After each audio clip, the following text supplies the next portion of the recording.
first item is Pledge of Allegiance. I pledge allegiance to the flag of the United States of America and to the republic for which it stands, one nation, under God, indivisible, with liberty and justice for all. There are no public comments. We'll move on to the consent agenda. Make a motion, we approve the consent agenda. Second. Been moved and seconded. Is there any further discussion or comment? All in favor of the motion, respond by saying aye. Aye. All opposed, same sign. Motion carries 5-0. Next item, we have a special presentation by the Flint Hills MPO on street improvement projects. Welcome. Hello. Good evening, Commissioners. As you know, I was here last month and just gave you an update on the project we were working with City and Public Works on. And I just want to come back and show you a little bit of what happened exactly in case you missed it over the 2 or 3 days, as well as some input we received. Again, this was a low-cost temporary way to test ideas, try to improve safety, and we used reusable materials on that. And again, it was a partnership with the City of Junction City as well as Live Well Geary County. And we're doing this across the region as a test for Federal Highway and KDOT to see if this is something that they can do elsewhere in our region. And so this was just an overview, little simple drawing we put together showing the layout. This is a view we took from before and after. Before and after. And so you can really see what we did here was just added curb extensions on either side in white and narrowed the road from about 30 feet per lane down to 17, which I will tell you I think I may have mentioned this before, when we put it in the software, it said that's still too wide, watch out. But it had a big impact on the way people interacted with the street. And so we just took a few photos here of people actually crossing and using the street with the installation in there. It rained extremely hard one evening towards the end, and you can see here the paint held up pretty well. This was tempera paint. That's all it was with cornstarch and water, very cheap way of doing it, but it held up all right. And the second thing I want to point out is that these posts were hit. They are resilient. They're made to be trampled or run over, and they bounce right back. So that's why these posts were used. And you can see I don't know if you can on your screens, but there are actually tread marks there. No harm, no foul.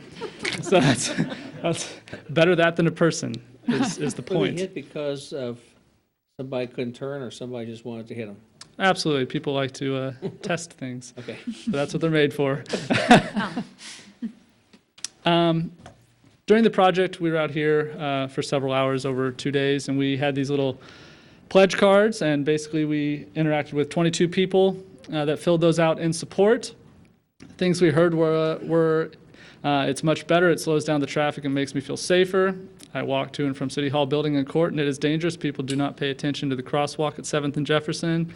And then looks great. The traffic looks like it's still moving, meaning, it's not the end of the world there. To be fair, we did have one person say, I hate it. I don't want to see anything in the middle of the road. That's probably the person that hit the post. It probably came back later. I wish we had a camera up. That's a very good point. But overall, in addition to these 22 people, we also had anecdotal where we just asked people that were busy or didn't want to stop what they thought of it, and simple 1-2. And so overall, there you can see that 47 were strongly in support, 19 respondents were indifferent, and only 4 had a negative attitude towards it, which is fairly overwhelming for something like this. And so in short, again, it improved pedestrian visibility. Most people felt that it improved safety. I can tell you, we were out there in the morning setting it up, and we had large boxes and carrying them, and we had 7 cars drive past us without letting us cross the crosswalk, despite the fact that it is state law that they must yield to people in the crosswalk. Effective, it most definitely slowed most vehicles down, for sure. One thing we'd like to potentially do in the future is to have one of these out. This is from Manhattan. I just took this the other day, but it says, state law, yield to pedestrians. Our whole region is full of transient people, university, tech schools, military. every state has a different law on this sort of thing. Some places you actually don't even have to yield to pedestrians. It is the law in Kansas that you yield. And so this sort of thing helps people, it helps give visibility to that. Anecdotally, I was talking with a gentleman back there earlier, and Kendall, and he was talking about once this was taken down, the road was widened again. A car stopped for one pedestrian, and a car behind it, since it was so wide, gunned it around him and had to slam on the brakes as the pedestrian popped out. The road was just wide enough that they could do that.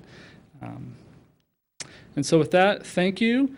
We feel at the NPO that this went very well. All the materials, the sticks and everything we're going to use again. We would like to do more projects in the future working with Public Works in the city, but that would need your permission, obviously. And I'll stand for questions. Is there any funding sources for permanent improvements? Not through the NPO. We are only allowed to do planning level improvements. Live well. Live well, that is a discussion we could have. Susan's not here tonight, but I do know they have some funding. I think that's a possibility.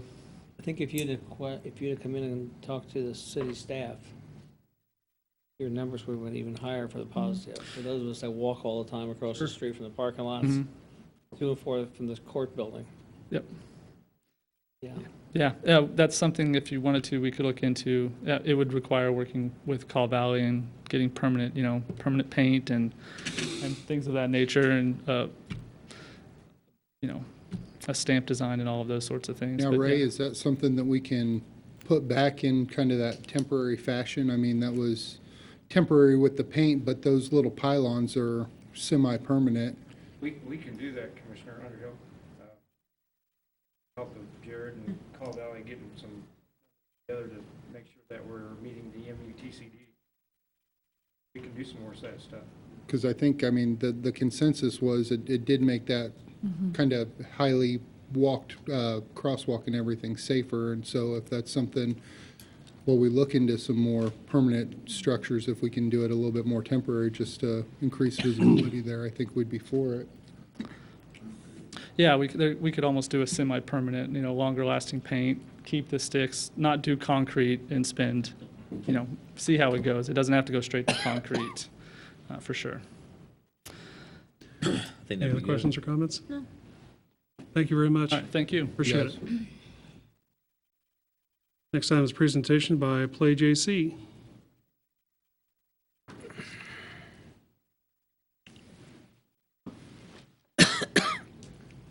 Welcome. Hi, guys. Kendall Schoenrock, 1209 McFarland Road. Hey, so I wanted to give you guys a brief update on some activity that we've made with a committee under Quality Play for All. So if you recall, Quality Play for All is the nonprofit that was set up to improve the parks in Junction City. We've expanded the scope of that to include all things youth sports related. So this really spun out of some feedback we received by a number of families and listening to what the community members had to say. We had a brainstorming session that Tara hosted, and the input really falls into four categories. The first is an information website hub to organize and promote all of the existing youth sports activities in the region. The second core tenet is league development. So if there are deficiencies within the existing leagues, would help them. They can come to us with requests. We can help with marketing, grab the megaphone or the website and help to promote, but also to smooth and transition new people that are passionate about a sport to bring them online faster. The third big component is site development. So that's identifying the needs of our existing playgrounds and our existing fields and helping to put resources where it has the biggest lever. And the fourth, which took us a little bit to kind of understand, but this is based on the outpouring of support, is volunteers. So it's organizing the people that are interested in specific groups and activities and saying, okay, you're passionate about soccer. Here are the youth sports leagues that are participating in soccer, and here's how you can plug in.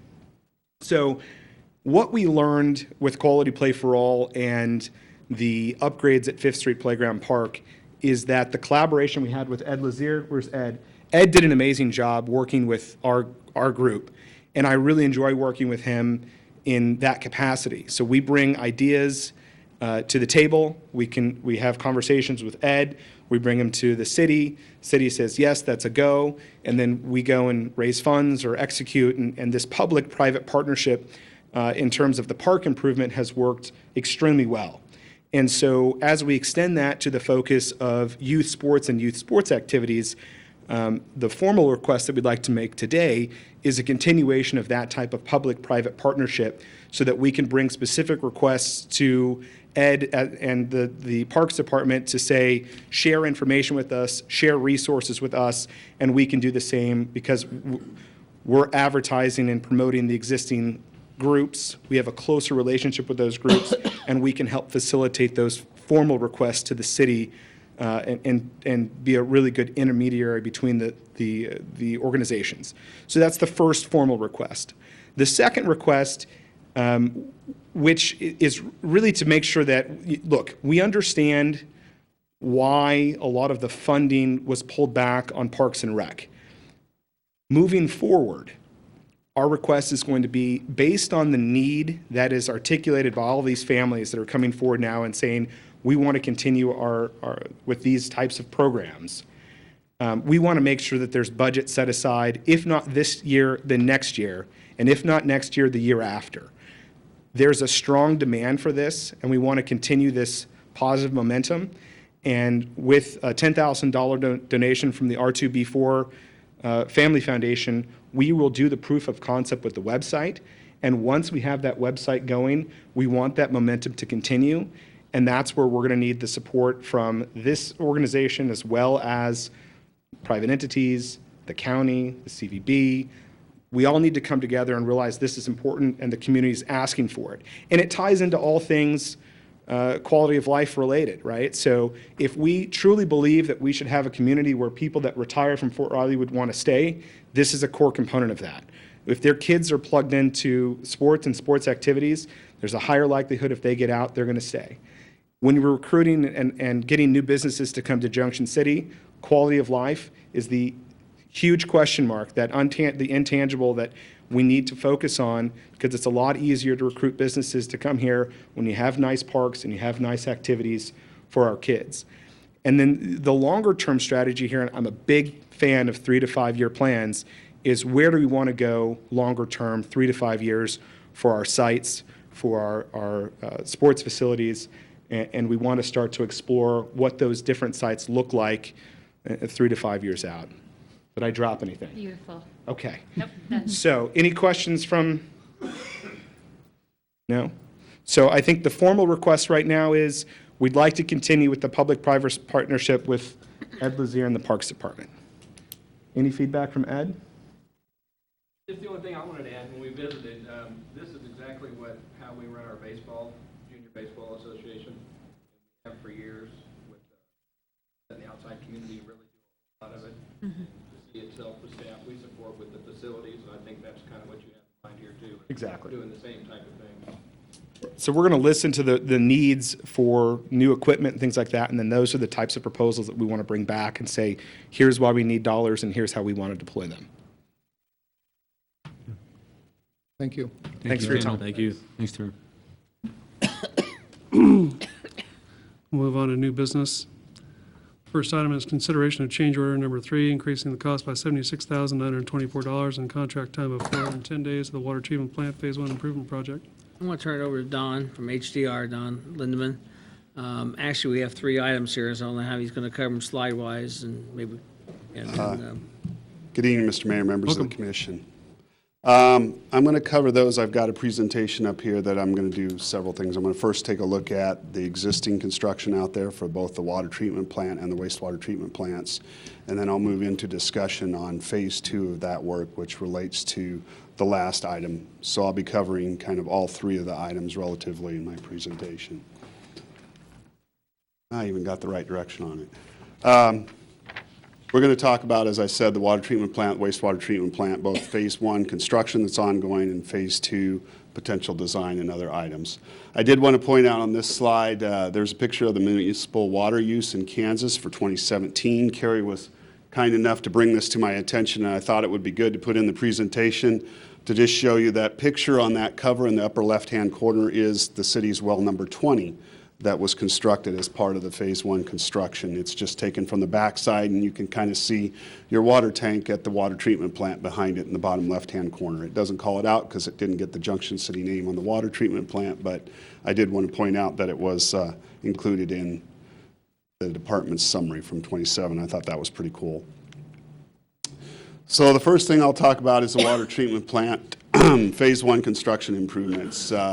Substantial completion for the water treatment plant was issued on April 8th of this year, and we have a couple of items that have work remaining, mainly regarding the dehumidifier replacement, some engine generator switchover issues and timing for all that, and making sure it works with the auto transfer switch based on some input that city staff gave in there that we need to update, and also, as well as Veolia put in there. There was a boiler pump operational issue that's being covered as a warranty item as well. And then just some refinement of the SCADA streams that were put into this just so they're a little bit user-friendly. We had some comments from the operators as well that this would be helpful. As far as the actual bids, items that were in there, all of these are complete for the water treatment plant. That was the original bid itself. Previously, I presented on change order number 1 and change order number 2 for this contract. I'm not going to go into those in detail. We're here tonight for change order number 3, and this is work that has been completed already, and it was some of the things, again, going through the plant, you get some items that when operations staff takes a look at it, and it's an old plant, you see other things in there that you get into the plant and start tying around. It's just things you didn't know about as you get in. I can go through all those. It's in your agenda item in detail. Unless someone has questions, I'm not going to go through each and every item. The change order itself is an increase of $76,000 and an additional contract time of 410 days. The next thing that will be coming up here is change order number 4, and that's replacement of the dehumidifiers and time delay relays on the high service pumps. When you're activating them, it has to do with the pressure in there. You get a surge of pressure, and without the time delay relays, it registers a fault. So putting those in takes away that registering a fault and allows it to work continuously. The dehumidifiers is something that was worked out. We got some water on the dehumidifiers. They need to be replaced, and I think that was mentioned in the agenda. In the write-up from the city manager, that as part of that, Veolia is working and committed to funding a portion of that as well. And they're also working with us on trying to go through their vendors to get that replacement as a reduced cost as well. So we're working well with them. As far as this relates to the Kansas Public Water Supply Loan Fund, the $76,000 change order is shown on the second to last line, and you still have an unallocated amount of $3.7 million. We're going to turn back literally $3.5 million plus back. One, when we put this in place, we got it in place. We had excellent bids. And then we did some things in-house because we had enough income. Instead of getting reimbursed for the preliminary engineering and the design engineering that we could have got reimbursed for it from this fund, we had enough money and our balance was growing. We just paid for those. We've put a year and a half or so ago, we started paying on the loan, even though we weren't quite done. This project just got drug out. Just it is what it is, and nobody's just happened. But we started making payments already, and our payments are based on borrowing $13.4 million. So what we're doing is paying a lot of principal. So what we're going to end up doing, the balance shows at $13,447, but we're only going to end up having to be borrowed basically, $8.5 million, and the early payments were based on that. So now if we settle it in and take the payments back out, the payments will actually drop. But we've probably eaten off 10 years of a 30-year loan, which is going to be good for the city down the road. That's why we raised rates when we did, to stockpile the money. Everything you guys did in 13 and 14 is working like you're supposed to. Maybe even a little better. It's put the city in a very good place right now. Good to hear. So maybe we stop right here and do a motion on change order number 3. I think Don explained all the water stuff. I make a motion to approve change order number 3, increasing cost by $76,924 and contract time of 410 days of water treatment plant phase 1 improvement project. It's been moved and seconded. Is there any further discussion? All in favor of the motion, respond by saying aye. Aye. All opposed, same sign. Motion carries 5-0. Item B, consideration of change order number 4, increasing cost by $31,570 and contract time of 150 days to the wastewater treatment plant Phase 1 improvement project. Yes, Mr. Mayor, members of the commission, the next part of the presentation is regarding the Phase 1 improvements.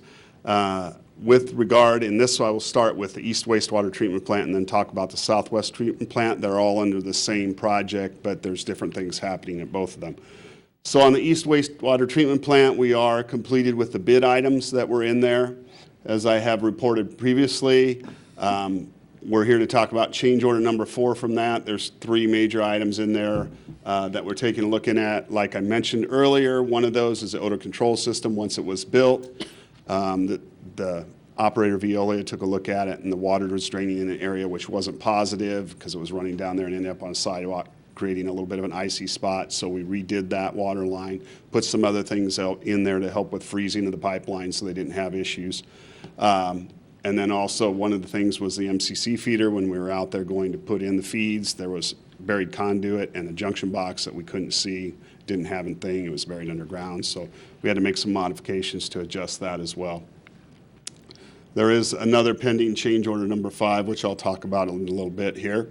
The Southwest Water Treatment Plant, again, the bid items are nearly all complete except for the DAS system startup. When we went through this process, we were having some continual issues with the industrial waste that was coming in, the new equipment that was put in there. There was a grinder pump and a pump that was pumping it, and it would get backed up and overflow, and then it would overflow, and they'd have a mess in there, and a number of other things were coming up. So that identified some other issues that then flowed into the DAF, which created it to not work.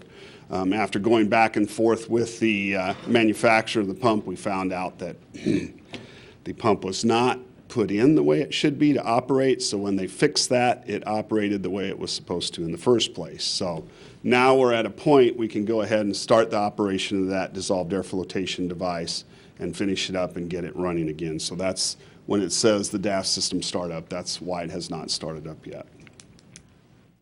Did they install it? Pardon me? Did they install it, or did we install it? Did who install it? Well, the part that didn't work. Contractor. The contractor installed it, and it was put in backwards, and it was supposed to have startup, and I'm not quite sure how that went on. We've been contacting the manufacturer for months. Finally, we got a rep out there. They took a look at it because we were going to put something else in, and then they identified it, fixed it, and got it working. So they did some adjustments to it after they fixed that installment issue, and then made some adjustments on basically the grinder teeth that were in there. There's a large amount of debris that comes from that industrial waste. Michael can probably talk about this too, but you'd get pieces of 2x4 and things like that coming out of it is not what you'd be expecting. It looks like pallet material and things like that. And then plus the casings that they use in there would come down the drain as well. And so that would overflow and get hung up on things. And so it's, 2x4s? what's that? 2x4s? Smoked meat. Yes. I'm not joking. I wish I was. So, and because of that, is that part of the reason why the change order and adding more days because of that one? That was part of it, yes, but there were some other changes that, as a result of that identified, so it was a good and bad situation, if that makes sense. How do we take care of that at the plant level so that doesn't happen? Then there's some kind of We need to- fines or Need to go back and some revisit. type of, I know you. Because that shouldn't happen. That plant has an interesting time. A couple years ago, we had a salt problem. Yep. They were letting salt get away, which caused us problems because of what we released into the river. We had a meeting on that, and we need to, and Donna does work with that, and we need to make a follow through on that, on changing our rate structure for them and make sure it fits in the agreement that we had with them. Sorry for the tangent. Keep going. Fine. That's all right. I just want to make sure everybody's aware of what's going on out Appreciate the there. honesty. As far as this plant goes, we are roughly 99% complete. We had the substantial completion in March of 2019, and the final completion is once we get that DAF started up and everything going. Excuse me, this is the east plant. As far as the revolving loan fund itself goes, we're looking at roughly, with this change order number 4 of $31,000, about $672,000 of unallocated funding as part of this. And I'll just remind the commission that as part of this, that change order number 3, which was the largest one of that, was where we went ahead and did phase 2 work, because we've had some opportunities and we had some issues at the plants we need to get rectified. Remember the difference here in water and wastewater is, there's, even though it's KG, they're in separate rooms, I mean, and they don't talk. And in the wastewater side, we could push some stuff from phase 2 into phase 1. On water, one of our thoughts was, we had $3 million left over. We had planned to pay for it and everything else. What else can we fix? And they says, you can't. Right. It wasn't our desire. We had taken a look at, we have $3 million. Why turn $3 million back? We have $3 million work we can do. But they said no. And so, like I said, they're in both KDHE, but they do not talk to each other.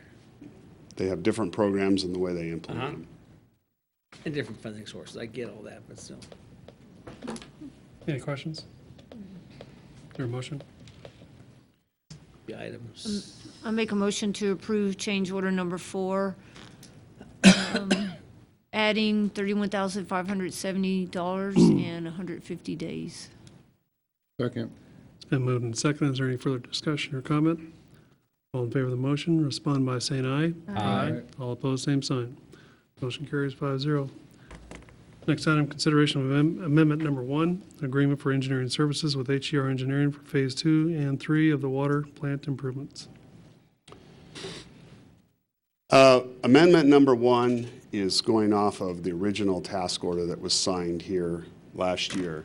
And originally, that initial contract, as I've got shown up here, had a number of items that we wanted to take a look at for evaluation, basis of design, and final design on. Very early in the process, we sat down with the city manager and staff, said, we have an opportunity here and I'd like to take a look at it. This was actually branded phase 2 and 3, which is what it started out with. I have changed it to phase 2 because when we get done, it's going to be phase 2 and 3. Phase 3 would be the follow-on to that. So what we initially had was a number of items we listed up here. The city manager said, I think you heard him speak a little bit earlier about you're in a better position than you were, and he said, what else do we need to do that we need to look at as a condition assessment in this plant that could be helpful to make this plant so we don't have to do anything significant for the next 20, 25 years. So what we did then was we went and looked at everything in the plant and said, all right, what else can we do? What's going to help the plant? What's going to benefit the plant in the long term? And so the items that we came up with were additional phase 2 items. We actually eliminated a couple of those items because they didn't make sense at the time and they would make more sense coming on later when the need was there. But what we did was looking at well number 6 is going ahead and relining that, and then all the remainder of the wells, taking a look at, besides 19 and 20, taking a look at painting and what other improvements you can bring them up. KDHE also has some requirements for putting in different flow meters in there. 2 of them didn't comply. We said we would cover that in phase 2. We're also going in and replacing some of the older flow meters, or actually all of them, with new flow meters so that you get more accurate readings. That helps with the reporting of the water going to KDHE on your water use. So that's going to help a lot. We also are looking at replacing some of the chemical feed systems and upgrading those so you have redundant supplies, everything's new, it works. We're looking at the line feed, putting that in, then you can flow paste treat with it, and you can vary that flow more readily with the new instrumentation and control system we're already looking at. The administration building, while it's out there, it's a great building, it's structurally sound. We identified some improvements that needed to be done there. You've got windows where either the double seal has failed or your I can't remember the technical term, but basically the glazing is what I was thinking of, is come off, so they need to be pulled out, reglazed, reset in there to stop the leaks. You've got flooring that should be replaced. You've got a restroom and locker room facility that can be upgraded to ADA compliant. We're looking at that. There's also fire and safety issues we're now looking at there to upgrade those because we're touching a larger part of the project, and we coordinated with the fire chief on some of those so they're aware of what's going on there.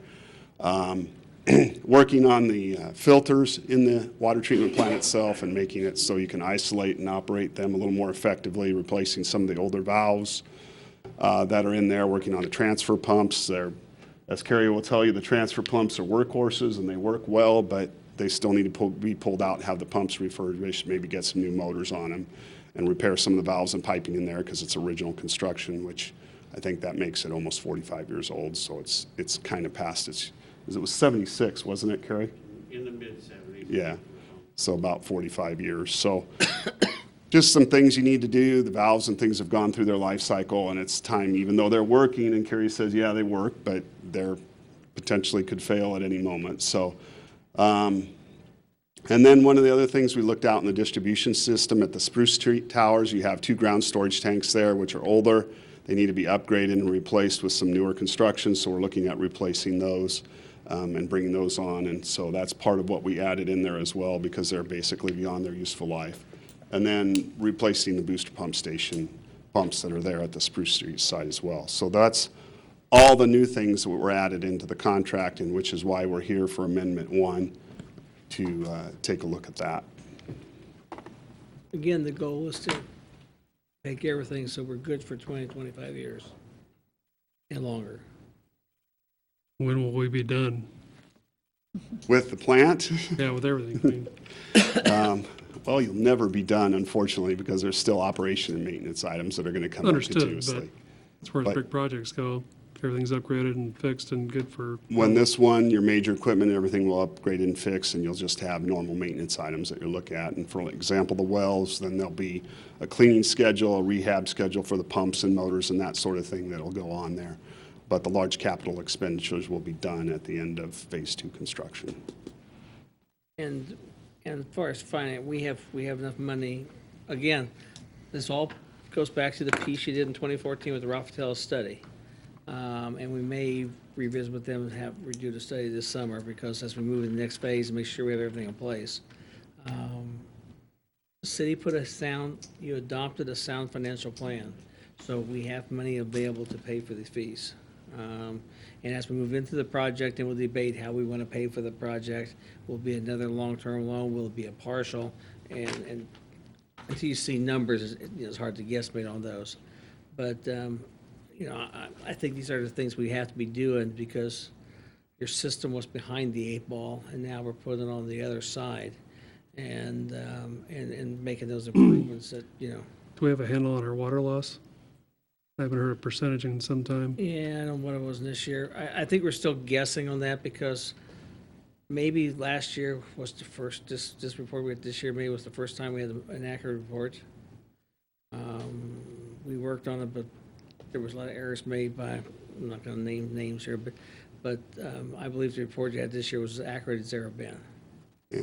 If I may, part of that with the wells, putting the new meters in, that will help with accuracy, as well as we put effluent or discharge meters on the plant in Phase 1 and in Phase 2, we're going to put a master influent meter in there, so we'll have more ways to check it and make sure where the water losses are going and how they're affected by all things. We've had meter issues, we've had a lot of things that are getting, probably the best thing we have this year is, I sent Rusty to Topeka to have a real close dialogue with DWR.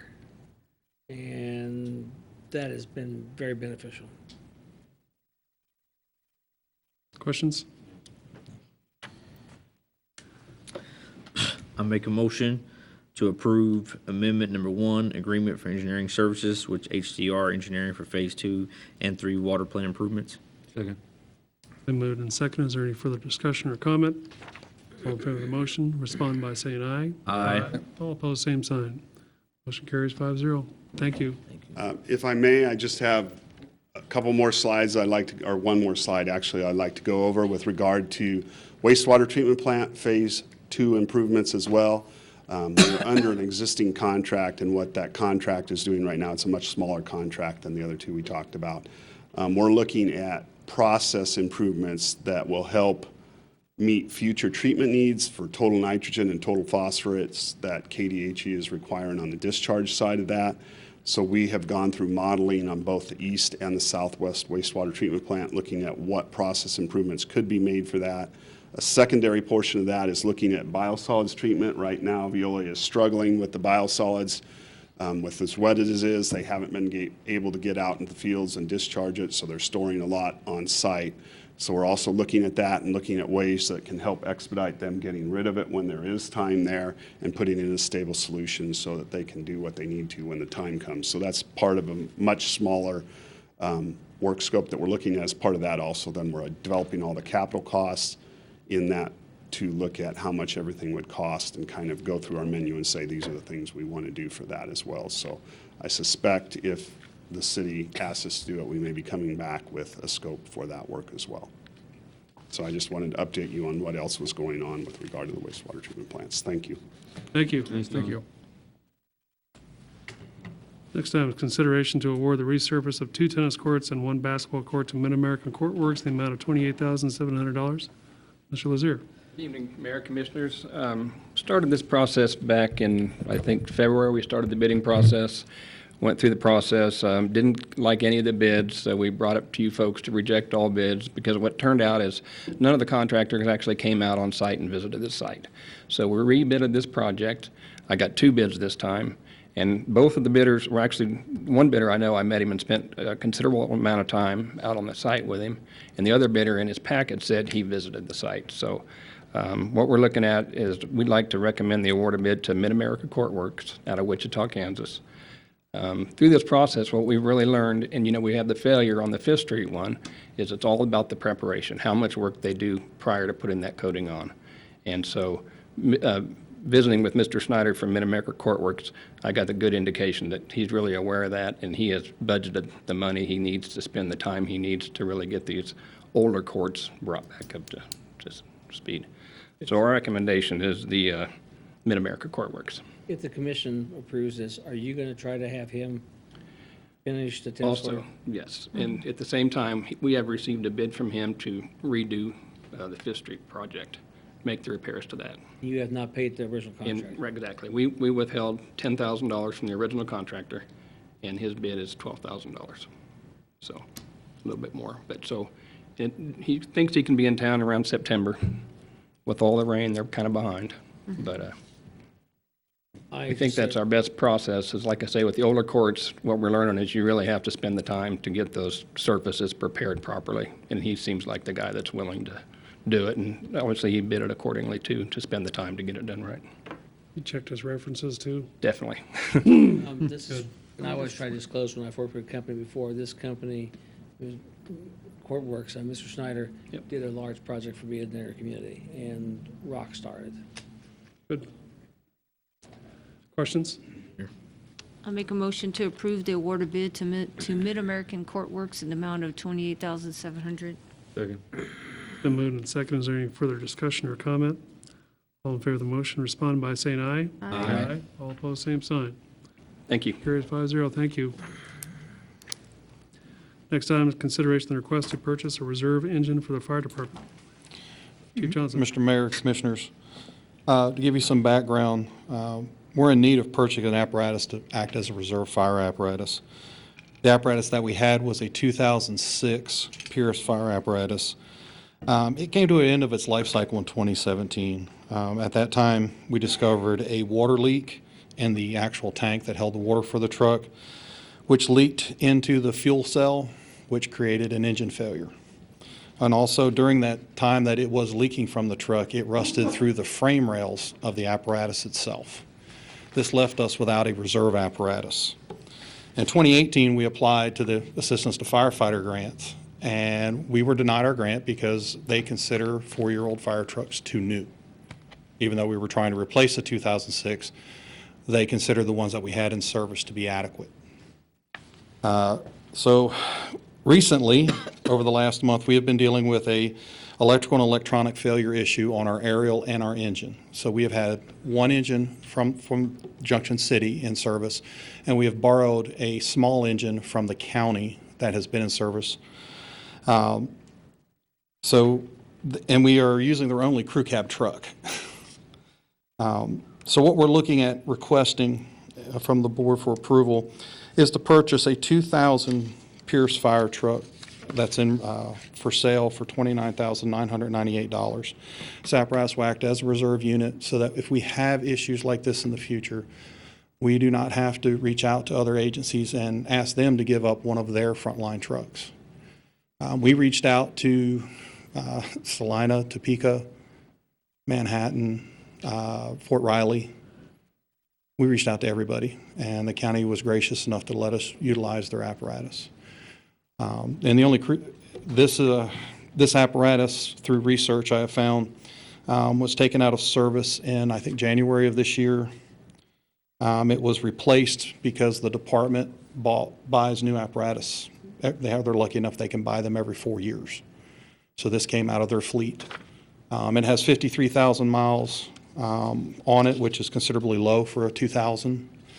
And if you look at the other prices of apparatus that you see in there, this is a remarkable deal that we were able to come across. I sent out emails requesting if anybody had an apparatus available, and as the luck would have it, the day late, dollar short kicked in, but the fire chief that had this truck sent me to these folks, and they're wanting us they'll sell it to us for what they paid for it, and they'll deliver it. So we don't have to go and get it, they'll bring it to us. Question on it, when you talk about the life cycle, year 2000, what, can you talk about the life cycle? An average life cycle for a fire engine is anywhere between 10 and 15 years. It all depends on the condition of the apparatus, how well it's maintained, how much service it gets, how much use it gets. If you're a fire department that runs less than 1,000 calls a year, you can probably take a truck 20, 30 years. If you're a department that runs, like our department, we run 6,000, 8,000 calls a year total with it, fire and EMS, 7 to 10 years is probably the life cycle. We try to stretch it as far as we can. We have an excellent maintenance staff that really puts an all-out effort. Jeff and John down at the maintenance shop, and Ray can attest to this, have fought a very long and hard battle getting these trucks worked on. They've actually been in contact constantly with the manufacturer. We've had them they have to send a computer to hook to the truck to diagnose it and then try to reset the computers on the truck so the truck would work. And they're still going round and round about that. Engines, 10, on average 10 years, aerials 15 to 20 years, depending on their use.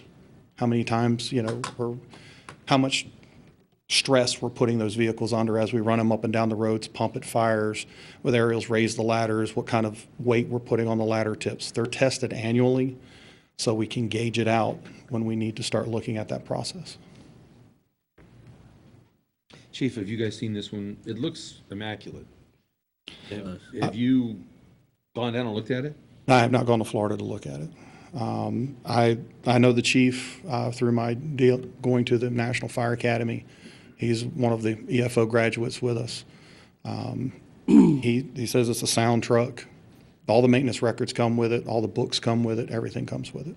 When we get it up here, would we put it up and let Jeff take a look at it when we get it here to see? Absolutely, sir. Absolutely. That's what we do with any of the trucks that we've either had donated or Jeff gets first look at it and he can give it a thumbs up. It was tested in October and did pass its pump test. And the videos that they have of the motor running show no oil leaks or anything like that on the truck. When I first saw the picture, it looked like one of our brand new ones. This truck is in immaculate condition. The department really takes care of their trucks. Thanks. The defect in our current truck, is that a known thing? I mean, that sounds like critical system failure to go bad like that nothing could be caught, and it was basically a useless vehicle once it does fail. My talking with Topeka, who has Rosenbauer trucks, and other departments that have them, this is not an anomaly. This happens. And they spend an exorbitant amount of time fixing electronic issues on these trucks. Do we have any other Rosenbauer vehicles? All of them are. All three frontline vehicles are Rosenbauers. They were bought within 2 years of each other. And the other thing about Rosenbauer is they program each truck independently. So no truck carries the same. We can't take a part off of one truck, put it on another truck, program it, and it'll work, because it's only programmed for the truck that it's mounted on. Chief, what was the kind of truck that failed? It was this was the 2015 Rosenbauer engine and the ladder truck. No, I'm talking about the one that failed. Oh, this one, this was similar to what we drive. It's called a rescue pumper. But what kind is Pierce? It was a Pierce. Is that what you're talking about, Mayor? I think what the mayor's trying to say is, why was this all missed? Why did we miss the link in the water tank, went into the fuel tank, which caused the frame to rust? Right. That's what he's talking about. All I can How did say we miss all this? is I acquired it through the process, walking through the basing, water on the floor, started an investigation to look into it. We found out that the tank itself was leaking. Well, the company UPF that makes those tanks, that's a lifetime warranty. All we had to do was take the tank out to fix it. And they came down, they fixed the tank for free. However, when Jeff got in there to look at it, that's when we saw the rust through the fuel cell. That's when we noticed the motor issues. All of that came around at the same time. Sounds like a major design flaw. It happens on, it was a 2006 truck. It was a demo truck when the city bought it, so no telling how many miles it had on it before we received it. It's got over 100,000 miles on it. So in the end, with that truck, what'll happen with it? Actually, the truck is serving the city very well because we're taking parts off of it and using it on other vehicles. Okay. Jeff is taking cabinets off the engine and used it for other Public Works vehicles. There are parts on it that are similar to other trucks so that we can do that. So we're basically parting the truck out until we have nothing left. And it also can serve as a parts vehicle for this apparatus because they're very similar. Any other questions? Where does 28,000 come from? Fire reserve, sir. Move to approve the purchase of the 2000 Pierce fire engine for no more than $28,998 from American Trucks and Equipment. I'll second it. Been moved and seconded. Is there any further discussion? All in favor of the motion, respond by saying aye. Aye. All opposed, same sign. Motion carries 5-0. Thank you. On behalf of the fire department, thank you. Chief. Next item, consideration of the purchase of security cameras at the 12th Street Community Center Park. Chief Reese. Mr. Mayor, Commissioners, the Police Department seeks approval to purchase and install video surveillance cameras in the park area of 12th Street Community Center to enhance perceived security in the area. These cameras will also aid in the apprehension of criminals during criminal investigations. These cameras could also prevent the use and sale of narcotics in the park and surrounding areas. The video footage would record to a hard drive, and the police department would have the ability to view the footage live and retrieve recorded footage. We received a quote from Security Solutions in the amount of $13,229.35. We did not reach out to any other security companies due to Security Solutions being the only authorized dealer of a Vigilon surveillance equipment for the Junction City area. This system at the 12th Street Community Center and at the Police Department are both a Vigilon, so to avoid having to change both places to another system, it was decided to stay with a Vigilon. We also received quotes from Dave's Electric and Jerry's Electric to do the needed electrical work. Dave's Electric came in at $5,174, and Jerry's Electric $7,021.21. We did reach out to others, but we did not get bids back or quotes back. We'd also need to rent some equipment from White Star out of Manhattan to aid city employees in installing the poles needed to mount these cameras on. White Star costs $150 to rent an auger. Budget impact. This equipment would be purchased with funds from asset forfeiture. The Commission may approve, deny, or postpone this item. There are no special considerations, and staff recommends the purchase of the security equipment from Security Solutions and the electrical work done by Dave's Electric in the amount of $18,553.75. Be happy to answer any questions. Are we all good? Is there a motion? Make a motion to approve the purchase of the security equipment for Security Solutions and Dave's Electric in the amount of $18,553.75. Second. It's been moved and seconded. Is there any further discussion? All in favor of the motion, respond by saying aye. Aye. All opposed, same sign. Motion carries 5-0. Thank you. Thank you. Next item, consideration of the request of the IT department to proceed with the acquisition and implementation of the VX Rail Data Center solution with Davenport Group. Mr. Gurman. Mr. Mayor, Commissioners, I figured before I started, I'd give you a little presentation on exactly what we're trying to do. It's 3 whole slides long, but I promised Alan I'd take at least 4 hours of your time. So, Deny. We have all night. basically, if you look at this picture, what we have on the left is a converged data center, and that's what we're currently running. We have our servers, we have our network system, and we have our storage as separate items. This hyper-converged project on a VX Rail is all of the servers and the storage are actually combined together.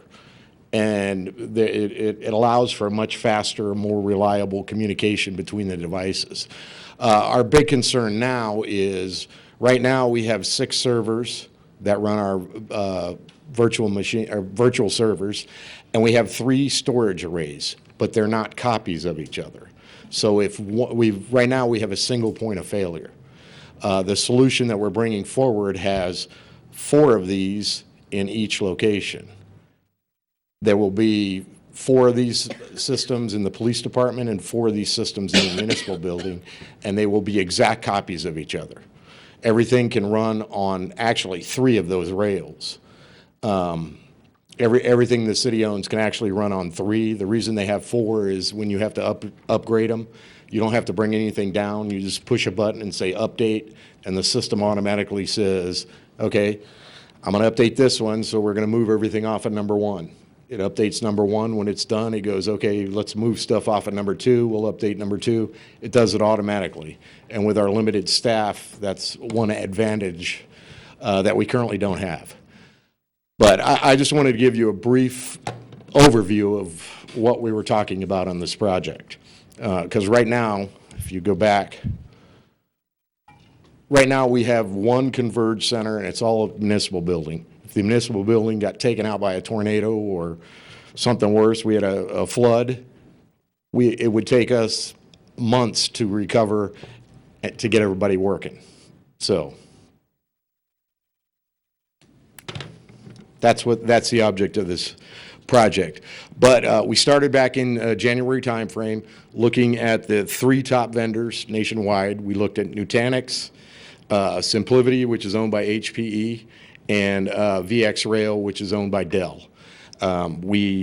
Prices varied. There's an error on here. I wrote 335. It's actually 435,000 to 624,000. Some of the projects, the actual Nutanix, we disqualified that one for the simple fact that we have 11 servers that run our New World software that we just paid, what was it, $1 million for? They do not run on their native software platform. So we would have to have additional licensing through VM. So that kind of put them out of contention. But they were at 434,000 and some change. The Simplivity by HPE was 435,000 as well. And all 3 of these are excellent systems, but we kind of decided on the VX Rail for the simple fact that it had 4 nodes, and we knew that we wouldn't have any issues. I don't think we would have a problem with the Simplivity system either, but my gut feeling tells us it would probably be better to go with the VX Rail system. Unfortunately, that is the $624,000 question. It's the most expensive of all of them. We've spoken with the police department because the police software is on there. The chief has said that he would be willing to fund half of that, $312,000 out of asset forfeiture, and then the remaining $312,000 we would budget over 2020 to 2025. As a matter of fact, it's already currently in the 2020 budget. I'm open for any questions you may have. I have a couple Yes, ma'am. questions. So that system there, is that you're going to add to what we have? No, these will replace what we Replace what have. we have. We have 6 servers and 3 data stores. Okay. Those will come out, and actually, our newest data storage device is 4 years old right now. We have some that are 10 years old, and they could fail any day. That's why I got with the boss and said, hey, this is critical. This is something we need to do. And then how would you do the migration since it says, they're not going to, Well, how would you? our current systems would be running, and then we would get these. And as a matter of fact, part of the contract is they will have somebody on site for 2 weeks, installing everything, testing everything, and then what we will do is we will just start. I don't know if you're familiar with what a virtual server is. It's just basically a program that's running. We will tell the VX Rail system, hey, transfer that server while it's running to this new server. Yeah, so there shouldn't be any downtime at all we're looking at, because it's all transferred electronically while it's running. Thank you, Jim. That's one advantage to virtual servers. And just for clarification. Yes, sir.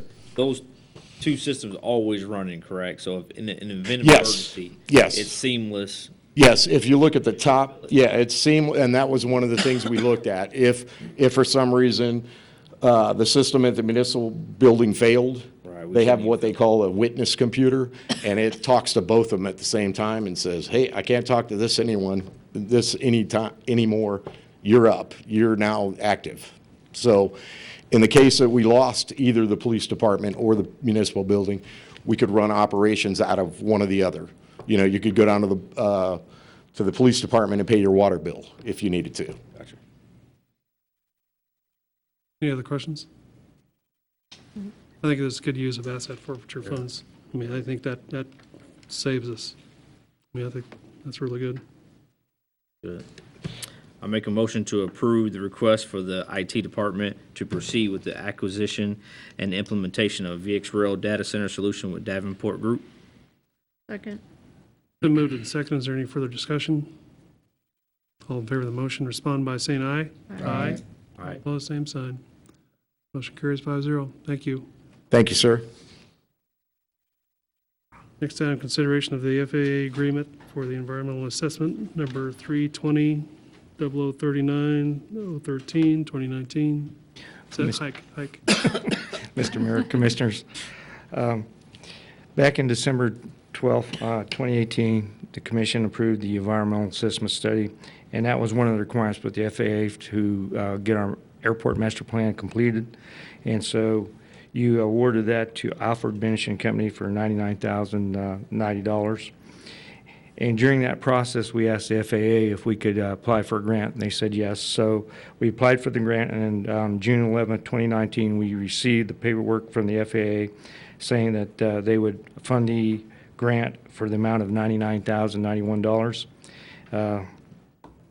The grant is a 90-10 match, and the FAA maximum amount is $89,181, and we are responsible for the 10%, which is $9,910. Currently, right now, the funding is coming out of the airport budget, and with us getting that grant, it will help recoup the $99,000 that we have for the environmental assessment. So staff is recommending that we approve the FAA grant number 320-0039-013-2019 for the environmental assessment. And I'd be happy to answer any questions you might have. Make a motion, we approve the FAA agreement for the environmental assessment. Second. Been moved and seconded. Is there any further discussion?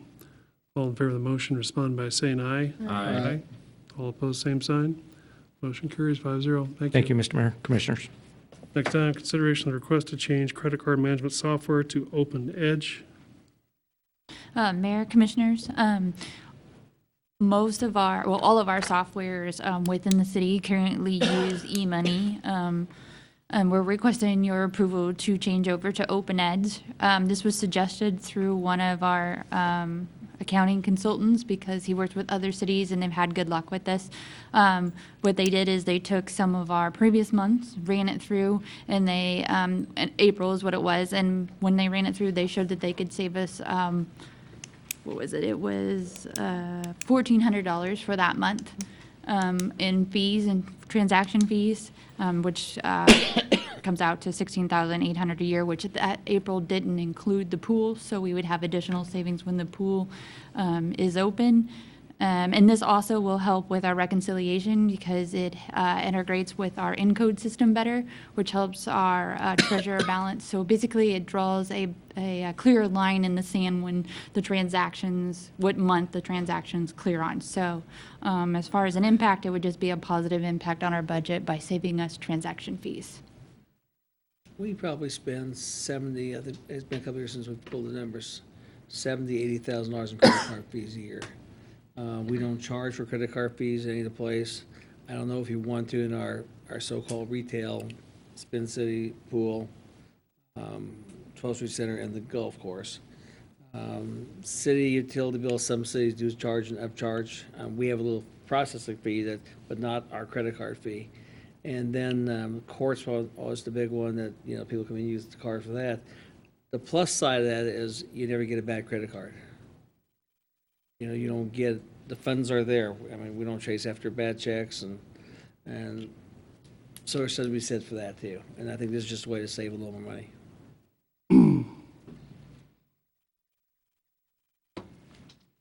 Questions?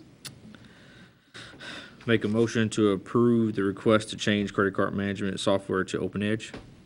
Second. Been moved and seconded. Is there any further discussion? All in favor of the motion, respond by saying aye. Aye. All opposed, same sign. Motion carries 5-0. Next item, consideration of ordinance. Are we going to push that one? Yeah, I recommend skip Okay. that. Move to item K, consideration of ordinance G 1242, amend and update the ordinances regarding water, accounts, and billing. Mr. Stites? Mr. Mayor, Commissioners, as you're well aware, earlier this year, we had some issues in regard to people not understanding or not being able to, when they read the ordinance regarding the requirements and the time deadlines on that. So I took a look at it in consultation with Mr. Dinkle and Ms. Miller.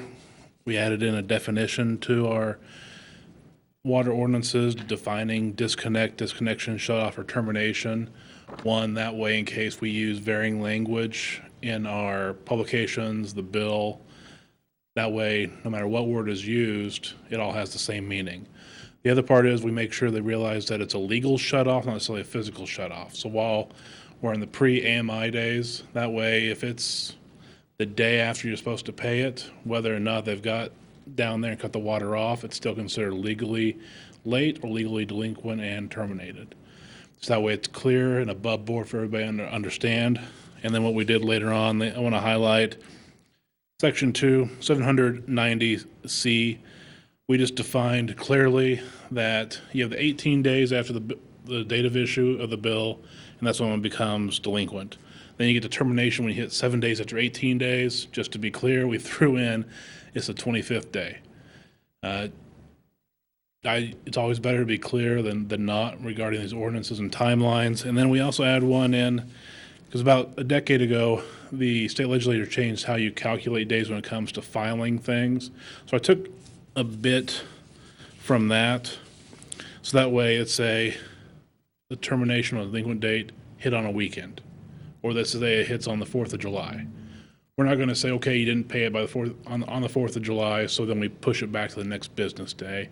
Or if it's a 3 or 4 day weekend, we push it back to the next business day, just that way we get people that benefit there for it. So those are the changes that we're looking at, the additions and the definitions that weren't there previously. It was clearly, if you read it, that's what it said. Mm-hmm. This way, there's no doubt about it. And it reads similar. I know there's a comparison to Manhattan. Manhattan doesn't do that. Yes, they do. I went and read their ordinance in regard to delinquency and termination. Every city does the same thing that provides these various services. Make a motion, we approve ordinance G 1242. Second. Been moved and seconded. Is there any further discussion? Roll call vote. Commissioner Fitzgerald. Yes. Commissioner Underhill. Yes. Mayor Landis. Yes. Commissioner Albritton. Yes. Commissioner Brown. Yes. Motion carries 5-0. Next item, consideration of ordinance G 1243, establishing costs of sewer taps. This is just a deficiency that we found in here. Most of the municipalities that deal with sewer taps and water main taps charge very similar rates for doing both. We had the water main taps in there in our ordinances, but there wasn't a sewer tap ordinance.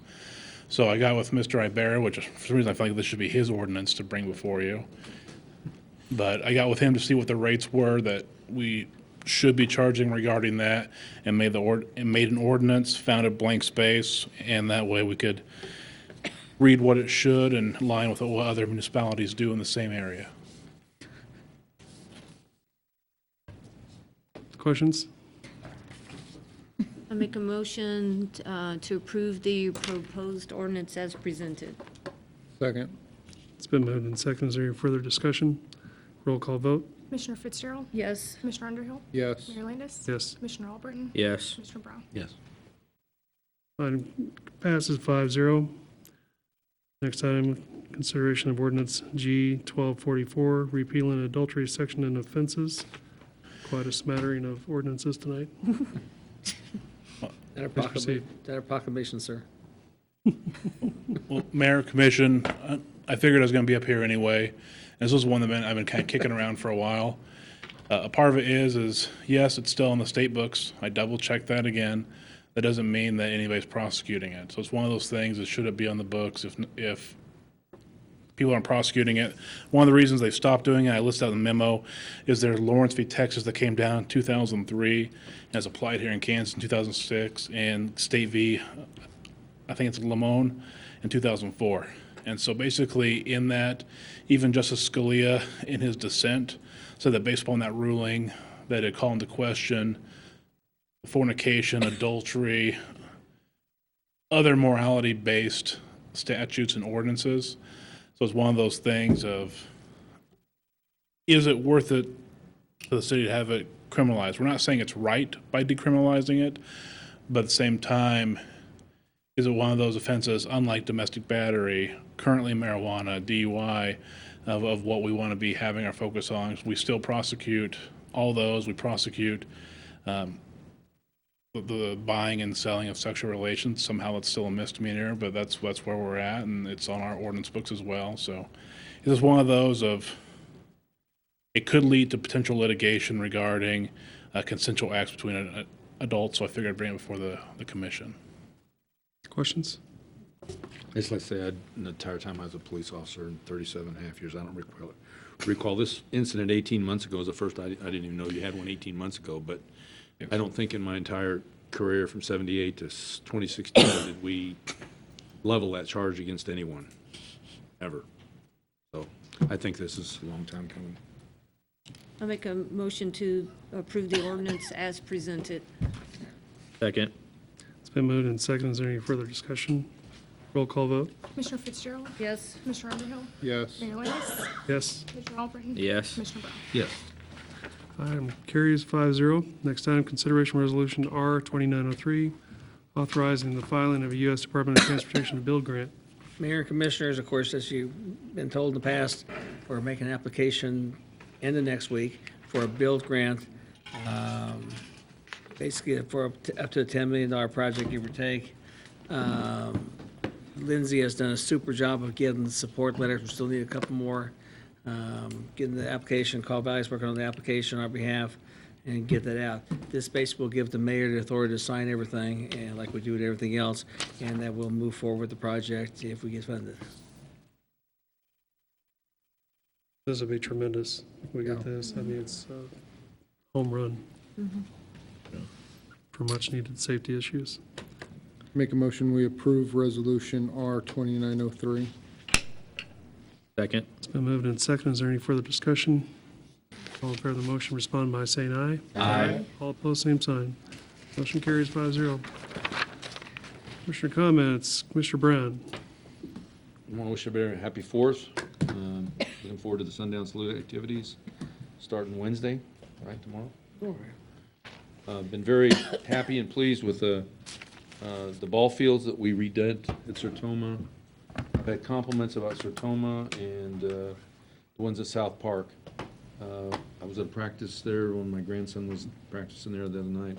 They look great. I just hope that we can continue to keep those fields. I think it really has helped a lot to have further alternatives for North Park and stuff, so good job on that, Ed. And nothing on, don't have anything with Flint Hills Regional Council. I think I talked about that the last meeting. I don't have anything further, Mayor. Thank you. Thank you. Mr. Albritton? All I have is animal shelter next Wednesday. Everybody try to enjoy your 4th of July, the holiday sundown salute. Thanks to everybody, the committee that puts on these things. All this stuff doesn't happen by accident. There's a lot of people behind the scenes that work hard to do this each and every year. So just want to give a quick thank you to them. Everybody be safe. Be safe. This is fun, but sometimes scary holiday. So everybody be safe. That's all I have. Thank you. Commissioner Fitzgerald? Thank you, Mayor. Again, just to follow up with the other commissioners, happy 4th of July to everybody. And also, this is the 243rd year of our nation, so big happy birthday there. Attended the recent Fort Riley retirement ceremony. 11 soldiers chose to go to that retirement ceremony, and those 11 soldiers, ironic or coincidentally also, their total number of years was 243 years of service. And of those 11, 3 of them stayed in Kansas, 2 of them local, pretty close to us, Wamego and Chapman. So we're glad to have all the veterans that retire or get out stay in our community or at least in Kansas. There's a later in the month of July, we'll have another retirement ceremony as well coming up. Just want to also say that did get some really nice compliments today from our friends over in Abilene on the way our community looks, and just they must visit us a lot, and they just feel like our community has improved tremendously, again, in how it looks and everything, and they get a different feel when they come over here now. So a big thank you to everybody who's been a big part of that on our community. Shout out to Andrew at the Parks and Rec for working on the flower baskets downtown and the flower beds to help keep them watered, because when it turned to summertime, it really turned to summertime. And just a reminder, every Saturday we have a cleanup project if you're interested in coming out. That's all I got, Mayor. Thank you. Vice Mayor? Chamber Board met last week. They set their mission and vision as well as their goals for all 3 divisions. So I think that was a good information and document that they're going to be pushing and getting out. July 11th, the young professionals are having an engagement event at the Opera House. And July 30th is the new teacher breakfast. And then MPO met 2 weeks ago as well.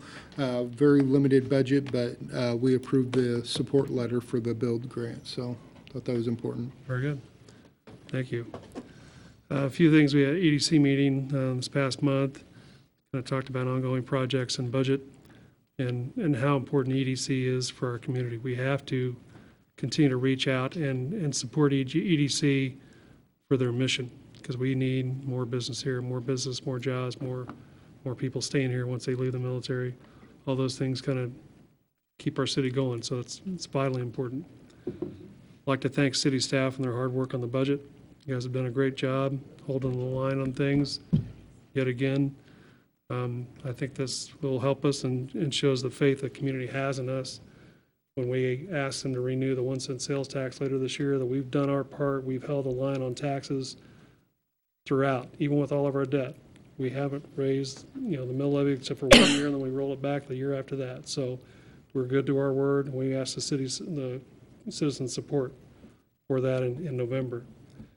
I'd also like to thank the Quality Play for All group that was here tonight. I think parks are vitally important, and in the age of the internet and people, we can't get the kids out their phones and so on. You go to that park at Fifth Street, and any time you don't see an electronic device out, and that's fantastic. I think whatever we can do to, tune up our parks going forward with resources when available, I think is vitally important to get more people to want to live in Junction City. That's all I have. City Manager? A couple of things real quickly. First of all, compliment IT. You made a big move tonight. Jim, we have a two-member staff that handles all the IT stuff. Plus, they do stuff for Grandview Plaza and everything else, or police, Grandview Police, and all things we do. And they do a lot of work. And about a month ago, things were crashing real bad one day, and I said, we got to fix this. And again, this is part of the whole financial plan the city has done. Some stuff that had to be overlooked in the 2012, 13, 14 range is now, and luckily we have the funds in place and the plan's all working, and it takes not only the staff, the governing body, but lead staff, the staff throughout, plus then the public's had to help us out. It's been a good team effort, good thing. Not that it affects anything here, I don't even want to talk here, but, Topeka had a they passed ordinance to, you can sell tobacco until you're 20, it'd be 21 to sell tobacco, or to buy tobacco at Topeka. It was challenged, it went to the Kansas Supreme Court, not again saying anything for 18 or 21 years old is that, but the Kansas Supreme Court upheld home rule, which is something that Kansas cities have had for about 55 years now, I believe, or 58 years, we've had home rule. And it's something we have that the counties don't have, that we have home rule, that we can run Junction City like Junction City. Topeka can run Topeka like Topeka, and Chapman can run Chapman like Chapman, and City of Ascension, where I grew up, can run like the City of Ascension. So a very important thing. I did chuckle when we talked about business day on the deals. I remember one city I was at, people didn't pay their bill on time. They thought we had a holiday because we didn't honor a holiday. They thought everybody should holler. So they came in and says, we don't have to pay, you weren't open. I says, yeah, we were open. And they go, but it was a holiday everywhere else. I says, but not for us. We gave you on that one. But that does happen now and then, but not real often. That's all I have. Thank you very much. Thank you. Mr. Tights? Well, the home rule is very important because the Supreme Court has shown a number of times they didn't fully grasp or understand home rule. So it's a good direction for the court to be going for municipalities. That's the big thing, the takeaway from there. The other thing I'm going to look at into is the Board of Tax Appeals, the whole dark store theory. One is they won't have an official ruling down for about 45 to 60 days. And the other part in challenging it is it looks like maybe it was how they calculated it. So if we are calculating different here in Gary County than they do in Johnson County, it could be better for us. So I'm going to be checking in with them to see how they calculate it, just to see what pitfalls they're making on me, just to safeguard the city's interest.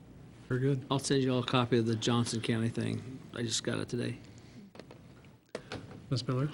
The only thing I have tonight is I just want to thank everyone for all their help with the budget. Great. Ms. Melton? Okay. Chief Reese? Chief Johnson? Nothing, sir. Mr. Ibarra? Mr. Peterson? Nothing. Mr. Lazier? Mr. Grumman? I just thank you once again for hopefully making my job a little easier.